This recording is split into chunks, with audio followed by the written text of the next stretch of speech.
Yun, isang magandang araw sa inyo mga idol. Kung mapapanood nyo itong video na to, namimigay tayo ng rod, yung isang second hand or bago ang ibibigay natin ngayon.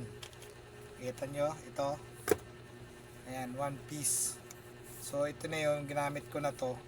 So hindi ko na ginagamit, pwede ko ipamimigay ito. So abangan nyo mga idol kung ano yung ibibigay natin, no. Namili kayo idol, itong second hand na gamit ko, one piece o ito. Bago lang to. Bago lang to. So ano to eh. Pero comment kayo guys kung anong maganda sa inyo. Ito kasi Shopee lang to.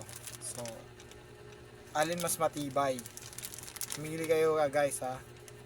Ito kasi meron pa tayong isa oh. Alam nyo na to kung anong box nito. So abangan nyo guys kung ano to guys.